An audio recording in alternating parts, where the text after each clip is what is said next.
Full.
ಈ ಕಲ್ಲಿನ ವಿಶೇಷತೆ ಏನಂದ್ರೆ ಈ ಕಲ್ಲು ಜಾರಲ್ಲ ಒಂದೇ ಸಲ. ಕಲ್ಲು ಅದು ಗ್ರಿಪ್ ಅದ, ಹ್ಯಾಂಗೂ ನಡೀತಾ ಹೋಗ್ಬೋದು. ಬಟ್ ಅದು ಒಂದು ತೂಕದ ಮೇಲೆ ಬರಬೇಕು, ಅಂದ್ರೆ ಅದು ಗ್ರಿಪ್ ಇದಾಗಲ್ಲ. ಕಾಲು ಜಾರಬೇಕಾಗಿತ್ತು ಅಂದ್ರೆ ಅತಿ ಹೆಚ್ಚು ನೀರಲ್ಲಿ ಇರ್ತಾವ ಅಲ್ಲಿ ಕಾಲು ಇಡಬಾರ್ದು. ಇಲ್ಲಿ ನೀರಿರುವಲ್ಲಿ ಅದು ಹಸಿರಾಗಿರ್ತದೆ, ಹಸಿರಿನ ಇದರಿಂದ ಕಾಲು ಜಾರ್ತಕ್ಕಂಥ ವ್ಯವಸ್ಥೆ ಇರ್ತದೆ. ಇಲ್ಲೆಲ್ಲೂ ಕಾಲು ಜಾರ್ತಕ್ಕಂಥದ್ದು ಇಲ್ಲಿ ಇಲ್ಲ.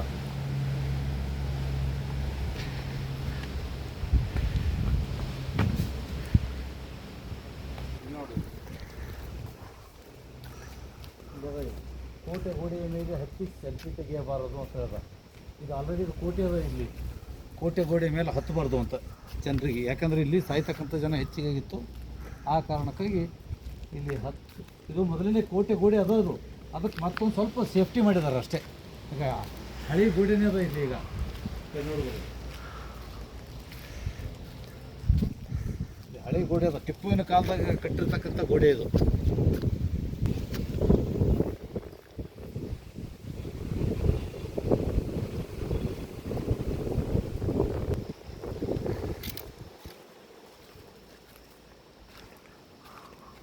ಫುಲ್ ಆಳವಾಗಿದೆ. ಇಲ್ಲಿ ಎಲ್ಲೂ ಇದಿಲ್ಲ.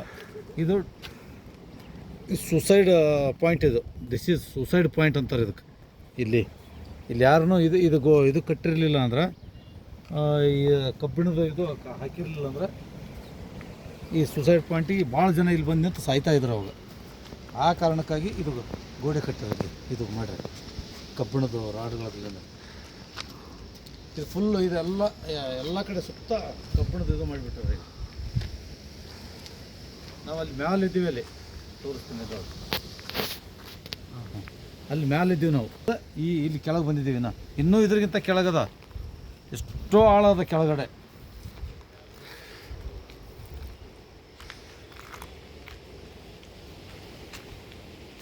ಇಲ್ಲಿ ಫುಲ್ಲು ಕೋಲ್ಡ್ ಅದ, ಅಲ್ಲೆಲ್ಲ ಬಿಸಿಲದ ತಿರ್ಗ. ಅಲ್ಲಿ ನೋಡಿ ಆ ಕಡೆ ಹಳ್ಳಿಗಳೆಲ್ಲ ಕಾಣಿಸ್ತಾವೆ. ಇಲ್ಲಿ ಕುತ್ಕೊಂಡ್ರೆ ಇಲ್ಲಿ ನಿಂತು ನೋಡಿದ್ರೆ ಅಲ್ಲೆಲ್ಲ ಹಳ್ಳಿಗಳು, ಅಲ್ಲೆಲ್ಲ ಬಿಸಿಲಿದೆ ನೋಡಿ. ಅದೆಲ್ಲ ಇಲ್ಲಿ ಮಂಜಿನ ಅಂಶ ಹೆಚ್ಚಿಗೆ ಇರ್ತದೆ ಇಲ್ಲಿ ಮ್ಯಾಲ.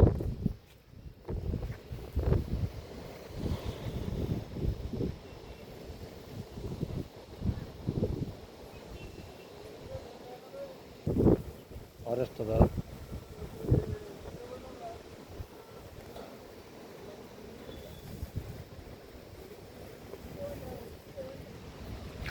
ಅಲ್ಲೆಲ್ಲ ಕೆರೆ ಅದ ನೋಡಿ ಒಳಗಡೆ. ಅಲ್ಲಿ ಹಳ್ಳಿ ಒಳಗೆ ಕೆರೆ ಅದ. ಇಲ್ಲಿ ಗುಡ್ಡದ ನೀರೆಲ್ಲ ಬಸ್ಕೊಂಡು ಹೋಗಿ ಅಲ್ಲಿ ನಿಂದಿರ್ತಾವೆ. ಬೆಟ್ಟದ ನೀರು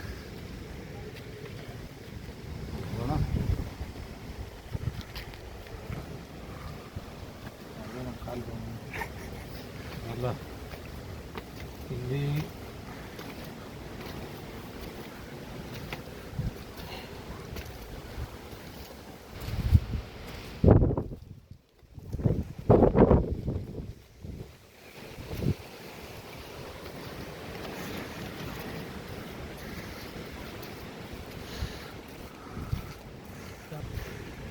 ಇದೆಲ್ಲ ಹೇಳ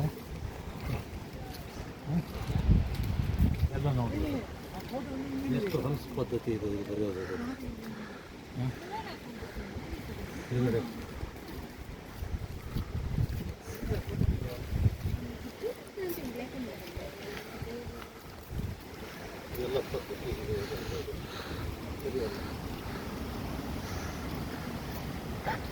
ಇದೆಲ್ಲ ಇದು ಸರಿಯಲ್ಲ. ಇದೆಲ್ಲ ಈ ರೀತಿ ಬರೀಬಾರ್ದು.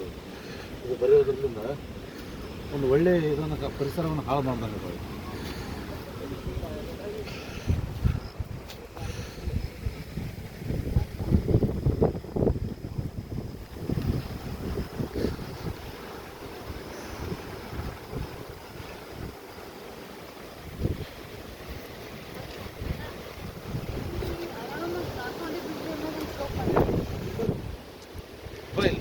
ನಿಂತು ಕೇಳ್ದ ಗೋಡೆ ಇದು ಟಿಪ್ಪು ಸುಲ್ತಾನ್ ಕಾಲದಾಗ ಕಟ್ಟಿರ್ತಕ್ಕಂಥ ಗೋಡೆ ಇದು. ಗೋಡೆ ಹೊಡ್ಲಿಕ್ಕಾಗಲ್ಲ.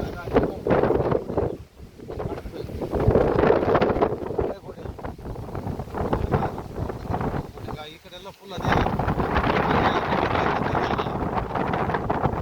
ಸರಿಯಾದಂಥ ದಾರಿ ಇರಲಿಲ್ಲ.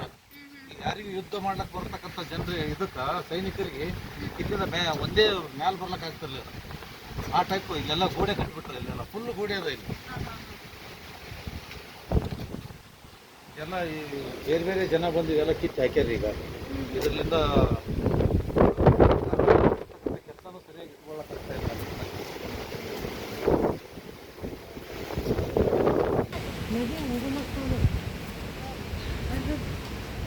ಯಾವ ನದಿ ಅದ ಇಲ್ಲಿ? ಇಲ್ಲಿ ನಾ ಈ ಕಡೆ ಬರ್ತಿರ್ತೀನಿ. ಈ ಕಡೆ ಇಲ್ಲಿ ಅರ್ಕಾವತಿ ನದಿ ಮೂಲ ಅಂತ ಇದೆ. ಅರ್ಕಾವತಿ ನದಿ ಮೂಲ ಅಂದರೆ ಇಲ್ಲಿ ಅರ್ಕಾವತಿ ನದಿಯನ್ನು ಇಲ್ಲೇ ಉಗಮ ಸ್ಥಾನ ಅದ. ಆ ಉಗಮ ಸ್ಥಾನಕ್ಕೆ ಹೋಗೋಣ ಬರ್ರಿ ನೋಡೋಣ.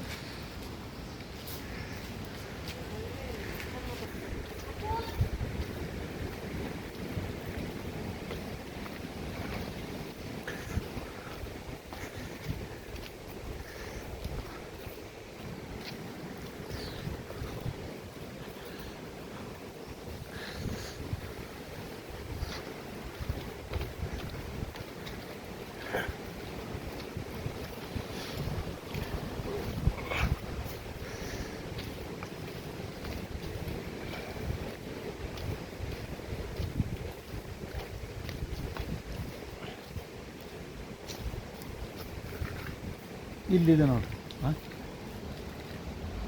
ತೋರಿಸೋದು ಅರ್ಕಾವತಿ ನದಿಯ ಮೂಲ ಇದು.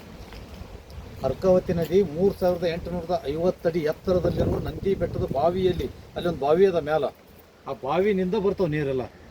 ನಂತರ ಅದು ಬೆಟ್ಟವನ್ನು ಇಳಿದು ರಾಮನಗರ ಮತ್ತು ಕನಕಪುರ ಪ್ರದೇಶದ ಇಲ್ಲಿ ಮೂಲದ ಹರಿದು ಸಂಗಮದಲ್ಲಿ ಕಾವೇರಿ ನದಿಯನ್ನು ಸೇರುತ್ತದೆ. ಕುಮುದಾವತಿ, ಸುವರ್ಣಮುಖಿ ಮತ್ತು ವೃಷಭಾವತಿ ನದಿ ಈ ನದಿಯ ಉಪನದಿಗಳು. ಹಾಗೂ ಮೈಸೂರಿನ ದಿವಾನರಾಗಿದ್ದ ಸರ್ ಇಸ್ಮಾಯಿಲ್ ಮಿರ್ಜಾ ಅವರು 1936ರಲ್ಲಿ ಹೆಸರುಘಟ್ಟ ನೀರಿನ ಟ್ಯಾಂಕ್ನಲ್ಲಿ ಈ ನದಿಯ ಉದ್ದಕ್ಕೂ ಚಾಮರಾಜೇಂದ್ರ ವಾಟರ್ ವರ್ಕ್ಸ್ ಅನ್ನು ಸ್ಥಾಪಿಸಿದರು. ಅದು ಬೆಂಗಳೂರಿಗೆ ನೀರು ಸರಬರಾಜು ಮಾಡಿತು. ಮಾಗಡಿ ಬಳಿಯ ತಿಪ್ಪಗೊಂಡನಹಳ್ಳಿ ಜಲಾಶಯವನ್ನು ಈ ನದಿಯುದ್ದಕ್ಕೂ ನಿರ್ಮಿಸಲಾಗಿದೆ. ಇದು ಅರ್ಕಾವತಿ ನದಿ. ಅರ್ಕಾವತಿ ನದಿ, ಕಾವೇರಿ ನದಿ ನಮ್ಮ ಕರ್ನಾಟಕದ ಮೂಲ ನದಿಗಳು ಇವು.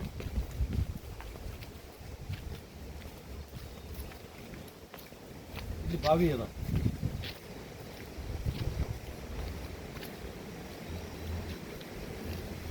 ಇದು ನಂದಿ ಬೆಟ್ಟದ ಬಾವಿ. ಇದು ಅರ್ಕಾವತಿ ನದಿಯ ಉಗಮ ಸ್ಥಾನ. ಇದು ಇಲ್ಲಿಂದನೇ ಉಗಮ ಆಗ್ತದೆ. ಹೇಳ್ತಾ ಇದ್ದೆ ಅರ್ಕಾವತಿ ನದಿ ಬಾವಿ ಅದ ಇಲ್ಲಿ. ಇದು ನಂದಿ ಬೆಟ್ಟದ ಒಳಗಿರ್ತಕ್ಕಂಥ ನೀರನ್ನ ಇಲ್ಲಿಗೆ ಹರಿದು ಬರ್ತಾ ಇರ್ತಾವೆ. ಆ ನಂದಿ ಬೆಟ್ಟದ ನೀರೆಲ್ಲ ಇಲ್ಲಿ ಬೆಟ್ಟದೊಂದು ನೀರು ಇಲ್ಲಿ ಕೂಡ್ಕೊಂಡು ಇಲ್ಲಿಂದ ನದಿಯನ್ನು ಉತ್ಪತ್ತಿ ಆಗ್ತದೆ. ಈ ನದಿ ನೀರನ್ನು ಇಲ್ಲಿಂದ ಕೆಳಗಡೆ ಹೋಗ್ತಾವೆ. ಕೆಳಗಡೆ ಹೋಗ್ತಕ್ಕಂಥ ಇದೆಲ್ಲ ಒಳಗಡೆ ಅದ. ಅದು ಕಾಣಿಸಲ್ಲ ನಮ್ಗೆ. ಅಲ್ಲೆಲ್ಲ ಗಿಡಗಳದಾವ, ಬೆಟ್ಟ ಜಾಸ್ತಿ ಗಿಡಗಳಿರೋದ್ರಿಂದ ಅದು ಕಾಣಿಸಲ್ಲ. ಕೆಳಗಡೆ ಎಲ್ಲ ನೀರು ಹರಿತಾ ಇರ್ತಾವೆ. ಅದು ನದಿನೇ ಇಲ್ಲಿಂದ ಉತ್ಪತ್ತಿ.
ಇದು ಅದ ನೀರು ಹೋಗ್ತಾ ಇರ್ತಾವೆ ಯಾವತ್ತೂ ಕೆಳಗಡೆ